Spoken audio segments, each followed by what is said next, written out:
Assalamualaikum warahmatullahi wabarakatuh. Salam sejahtera bagi kita semua. Perkenalkan, nama saya Yunisari, salah satu dosen di Prodi D3 Kebidanan Banda Aceh, Poltekkes Kemenkes Aceh. Video ini saya buat sebagai salah satu syarat mengikuti sertifikasi dosen tahun 2026 berupa pernyataan diri dosen untuk unjuk kerja Tridharma Perguruan Tinggi. Izinkan saya menyampaikan teknik pengajaran secara praktik laboratorium, studi kasus, demonstrasi, dan simulasi. Adapun mata kuliah yang saya ampu pada Prodi D3 Kebidanan Banda Aceh adalah praktik asuhan esensial persalinan dan bayi baru lahir yang ditempatkan pada semester 3. Sebelum memberikan materi kepada mahasiswa, terlebih dahulu saya mempersiapkan rencana pembelajaran semester atau RPS, bobot SKS pada mata kuliah praktik asuhan kebidanan esensial persalinan dan bayi baru lahir adalah 3 SKS yang dilaksanakan di laboratorium dengan alokasi waktu 3 kali 170 menit per minggu. Pelaksanaan perkuliahan dilaksanakan secara luring sesuai jadwal yang sudah ditentukan oleh akademik. Pembelajaran pada mata kuliah ini saya sampaikan dengan beberapa metode, antara lain studi kasus, praktik laboratorium, demonstrasi, dan simulasi. Sebelum pembelajaran dilaksanakan, terlebih dahulu saya memaparkan rencana pembelajaran semester atau RPS dan kontrak belajar di awal pertemuan pertama. Selain itu, RPS juga dapat diakses oleh mahasiswa melalui aplikasi Siakat Cloud dan diharapkan mahasiswa dapat mempelajari sebelum proses pembelajaran berlangsung, sehingga dapat memicu keaktifan mahasiswa pada proses pembelajaran.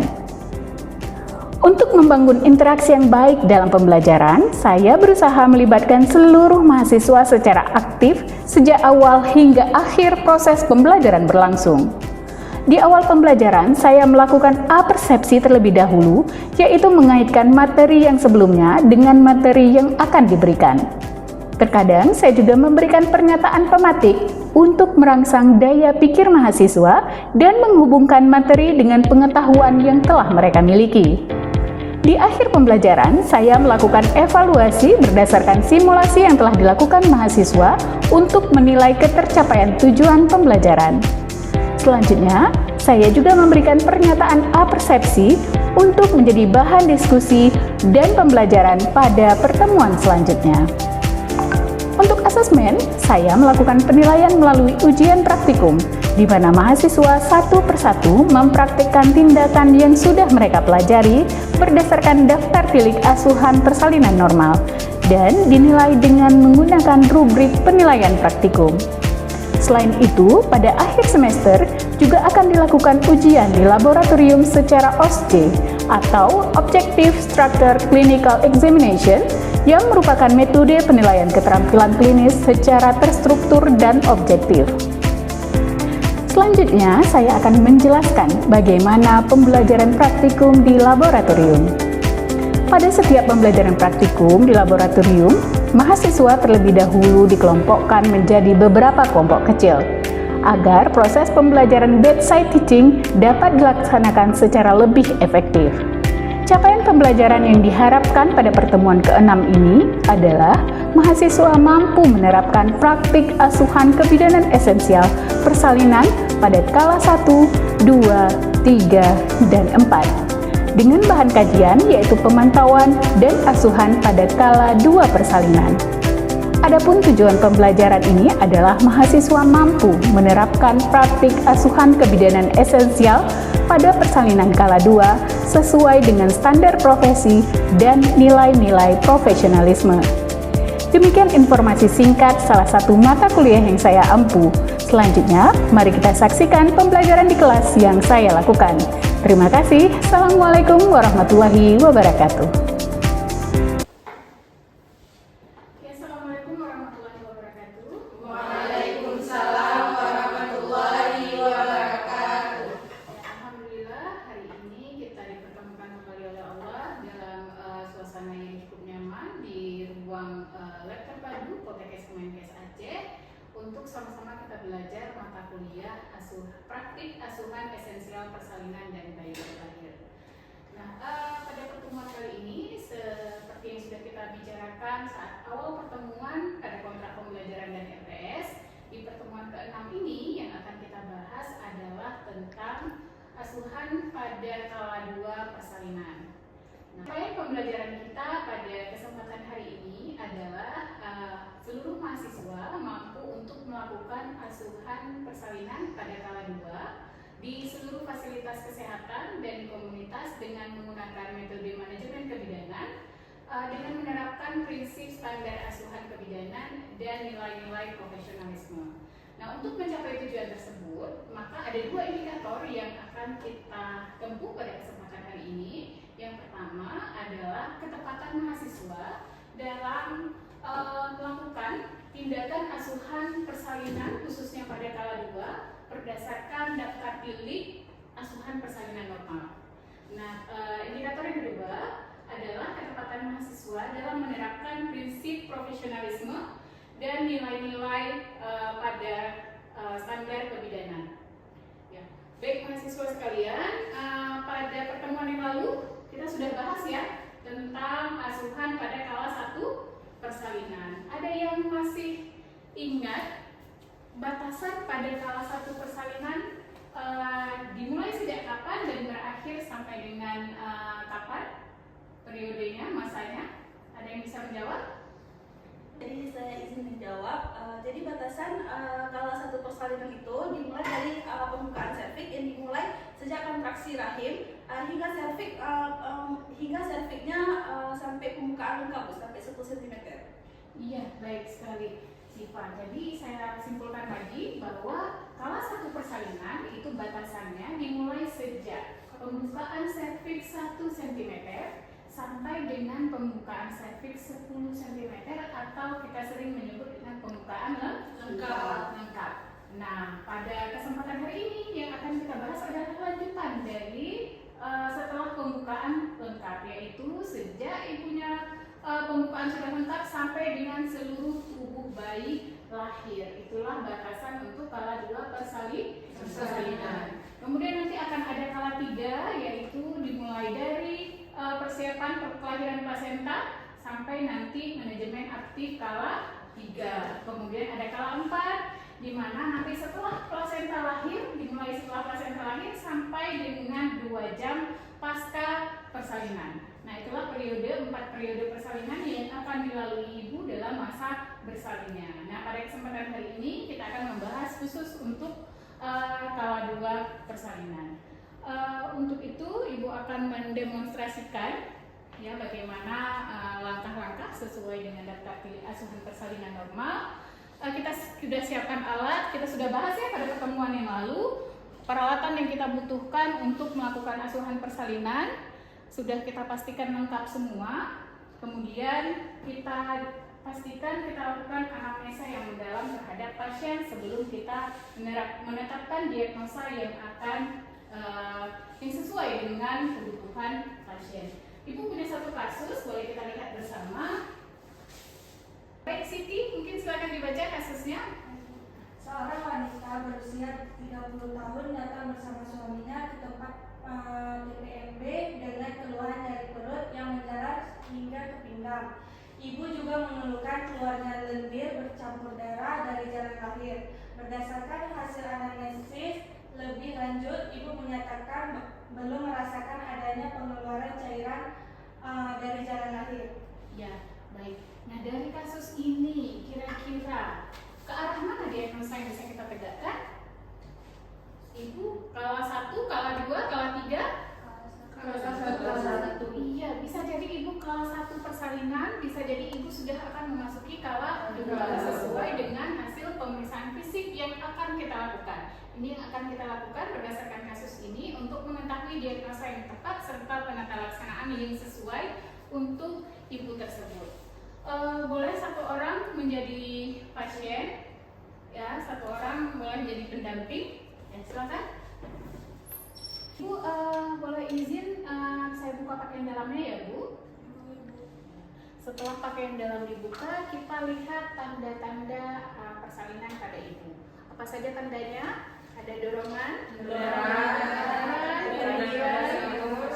iya, apalagi tekanan pada anus dan membuka. Ada 4 tanda yang harus kita perhatikan. Kemudian kita lihat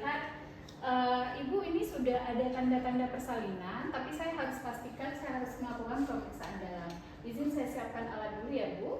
Baik, Bu.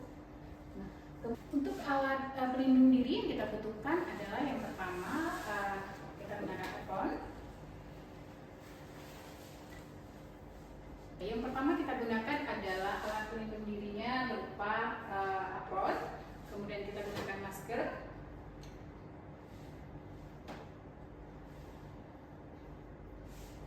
kacamata, dan alas kaki. Setelah alat semua siap, kita cuci tangan dengan menggunakan teknik mama.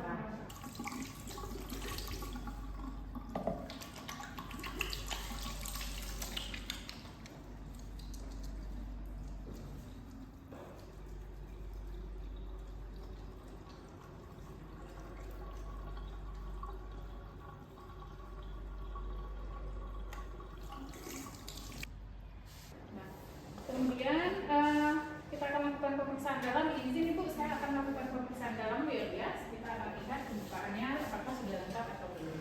Kita mulai dekatkan alat. Kita patahkan ampul.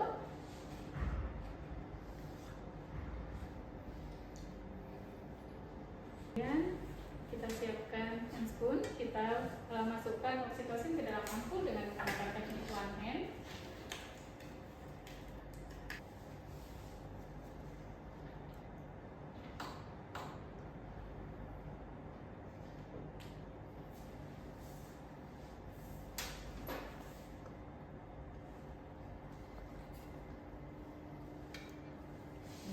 Saya siapkan dan dibutuhkan, mohon maaf Ibu, saya buka air putih dan kapur.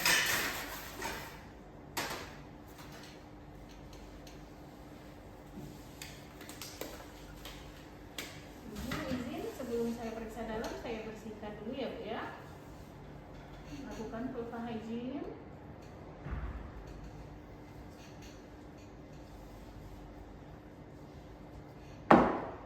Kemudian kita akan lakukan pemeriksaan dalam. Izin Ibu, saya lakukan pemeriksaan dalam ya Bu. Masukkan tangan, Ibu tarik nafas. Bismillahirrahmanirrahim. Ya, ini yang perlu diperhatikan saat kita melakukan pemeriksaan dalam. Kita lihat apakah pembukaannya sudah lengkap atau belum. Kemudian kita pastikan apakah presentasinya kepala, kemudian bagian terbawah janin, dan apakah ketuban sudah pecah atau belum. Ibu, ini ketubannya belum pecah, saya pecahkan ya Bu. Gunakan setengah kohor untuk memecahkan ketuban. Lindungi agar ketuban tidak pecah dengan gerentakan. Kemudian saat ketuban telah pecah, maka kita pindahkan alat yang telah kita gunakan. Celupkan tangan ke dalam air klorin, kemudian kita lepaskan dalam. Bu, saya periksa denyut jantung janinnya dulu ya Bu ya. Periksa denyut jantung janin. Baik Ibu, alhamdulillah denyut jantung janinnya baik, bagus. Kemudian pembukaannya sudah lengkap. Ibu bagaimana, sudah nyaman dengan posisi ini? Atau Ibu ingin bersalin dengan berjongkok atau setengah duduk? Dengan posisi ini saja. Baik, sudah nyaman ya Bu. Bapak boleh didampingi Ibu, boleh nanti dipijat Ibunya, kemudian diusap di bagian yang sakit, serta diberikan makanan minum jika memang Ibu menginginkan. Saya siapkan peralatannya dulu ya Bu ya. Kemudian pastikan Bu, saya ajarkan cara mengedar yang benar ya Bu ya. Nah, nanti saat Ibu merasakan rasa ingin mengedan seperti buangan air besar, Ibu letakkan tangan Ibu di kedua sisi paha bagian dalam. Ya, kemudian wajah Ibu hadapkan ke perut, tarik nafas dan mengedan seperti bunyi buang air besar. Tapi perlu diperhatikan Bu, jangan mengedan apabila Ibu tidak merasakan kontraksi yang cukup kuat.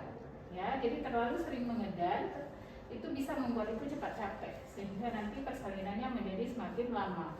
Pastikan kontraksinya benar-benar kuat sebelum Ibu mengedan seperti buang air besar. Paham ya Bu? Baik. Saya siapkan alat kembali ya Bu. Pastikan semua peralatan yang dibutuhkan sudah lengkap. Kemudian letakkan kain yang sudah dilipat sepertiga di bawah bokong ibu.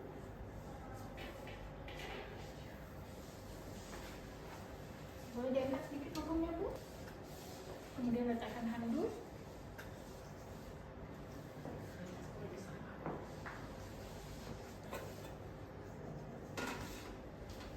Gunakan kembali, pastikan alat pelindung diri digunakan dengan sempurna.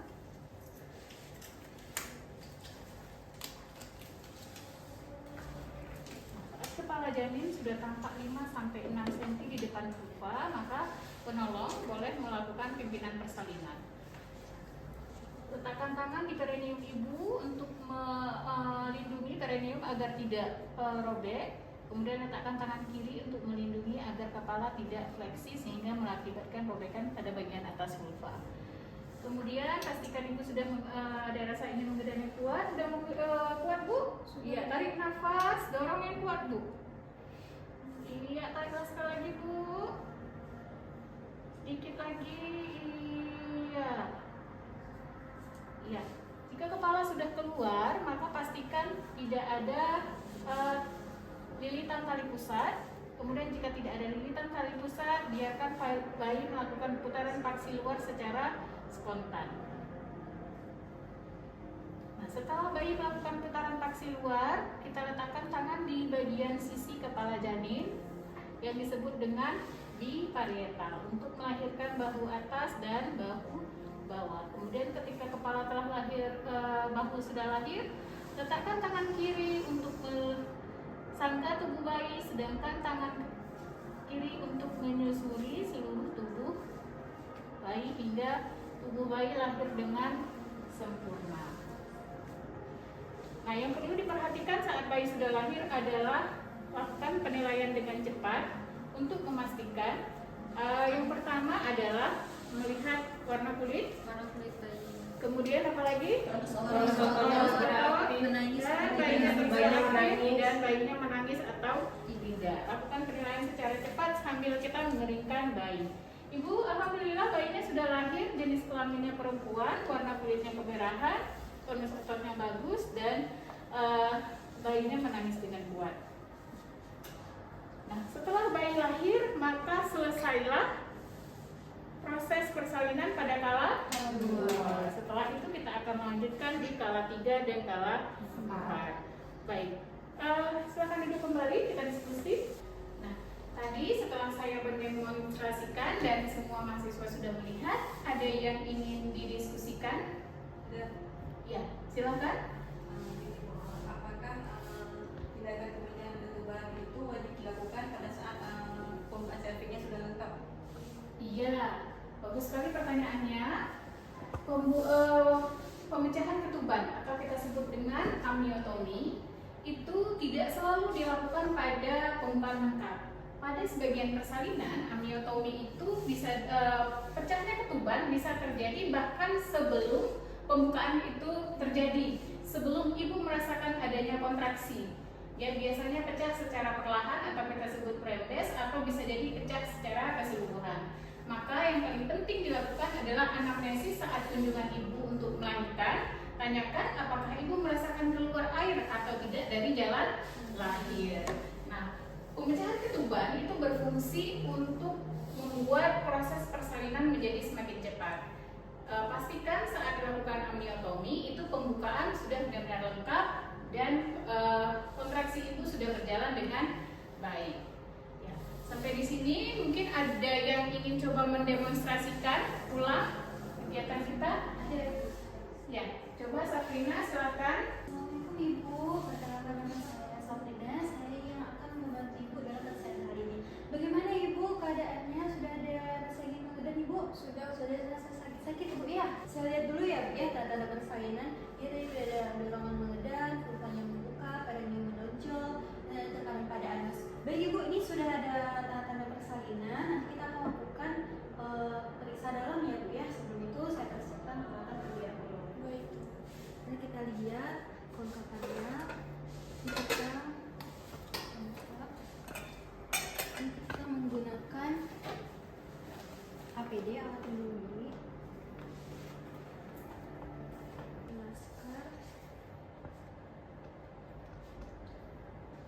sebelum untuk melakukan cuci tangan.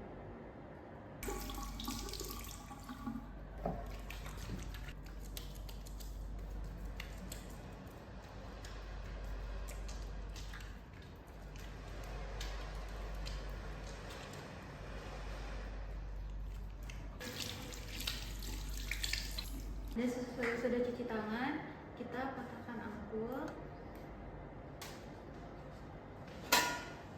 Lalu spatnya jangan lupa kita masukkan. Lalu kita masukkan oksitosin dengan teknik one hand.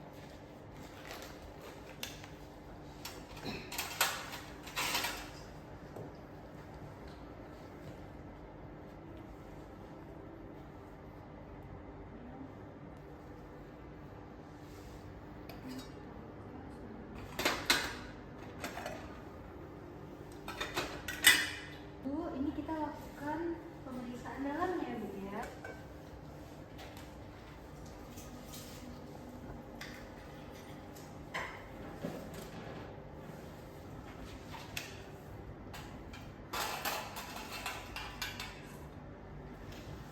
Ini Bu, ini saya masukkan tangannya Bu ya. Tarik nafas ya Bu. Tarik nafas. Oke, cek pembukaannya bagian terbawah. Bagian terbawahnya di kepala, pembukaannya sudah lengkap, namun air ketubannya belum pecah ya Bu ya. Ketika air ketuban belum pecah, maka kita pecahkan menggunakan setengah kohor. Kita masukkan. Kita pecahkan. Alhamdulillah ini sudah pecah. Lalu kita pindahkan peralatannya yang sudah kotor terkena air ketuban.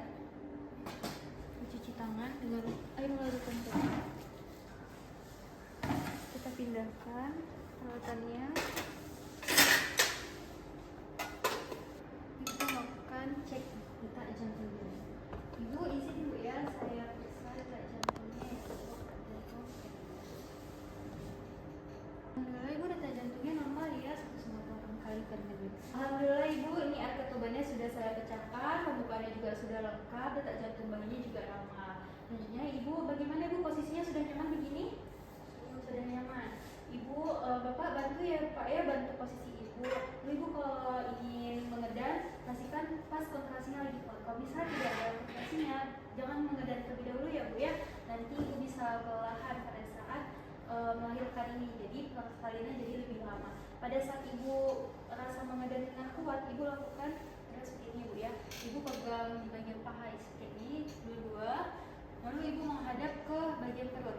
Lalu Ibu mengedan seperti ingin buang air besar ya Bu ya. Baik Bu. Nah seperti itu. Nah tapi kalau tidak ada kontrasi, Ibu istirahat terlebih dahulu. Bisa ya Bapak bantu ya, kalau misalnya Ibu butuh minum, butuh makanan bisa dikasih gitu dari Ibu. Lalu jika udah tampak 5-6 cm tanpa dipulva, kita persiapkan handuk dan kain sepertiga yang sudah jadi. Lalu kita cek lagi kelengkapannya.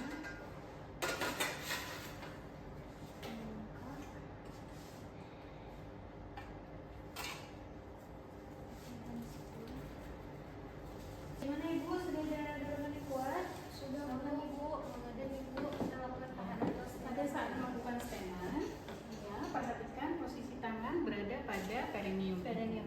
Iya. Kemudian tangan, satu satu hal atas. lagi, melindungi supaya kepala tidak lafleksi sehingga melukai bagian vulva bagian atas. Ya. Ayo Ibu, terus Ibu. Ya, terus. Sedikit lagi Ibu. Ya. Terus kita cek apakah ada lilitan. Tidak ada lilitan. Ayo Ibu. Terus Ibu. Nah, putaran paksi luar itu terjadi secara spontan. Jadi tidak ada intervensi pada saat terjadinya putaran paksi luar. Letakkan tangan di parietal. Iya, ini kan bahu atas, kemudian sangga dan susuri. Terus Ibu lahir. Setelah bayinya lahir, kita keringkan dan dilakukan penilaian soliditas, warna kulit, pernapasan bayi, bayinya menangis atau tidak, lalu jenis kelaminnya juga, dan tonus otaknya.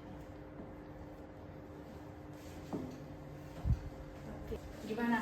Sudah paham kira-kira bagaimana melakukan persalinan kala dua? Sudah. Iya. Baik. Ya, terima kasih Safrina, silakan duduk kembali. Baik, mahasiswa sekalian, tadi saya sudah mendemonstrasikan praktik asuhan persalinan pada kala 2 dan tadi salah satu teman kalian sudah mensimulasikan kembali bagaimana melakukan asuhan persalinan pada kala 2. Nah, perlu diperhatikan bahwa untuk menjamin sebuah persalinan ini berlangsung normal dan tidak ada tanda bahaya, tidak ada bahaya apapun, yang perlu diperhatikan tidak hanya pada skill yang dimiliki oleh si penolong, namun kepekaan terhadap kebutuhan fisik dan kebutuhan psikologis ibu itu juga sangat berperan penting terhadap kelancaran proses persalinan itu sendiri. Ya. Nah, sebelum kita tutup pertemuan pada hari ini, ada satu pertanyaan refleksi untuk kita bahas pada pertemuan kita berikutnya. Pertanyaannya adalah, bagaimanakah seorang bidan bisa untuk mengetahui apakah adanya kemungkinan terjadinya partes macet pada persalinan kala 2 dan bagaimana penata laksanaannya.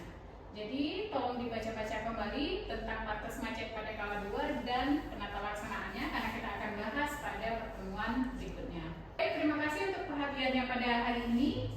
Lebih dan kurang saya mohon maaf. Saya akhiri. Assalamualaikum warahmatullahi wabarakatuh. Waalaikumsalam warahmatullahi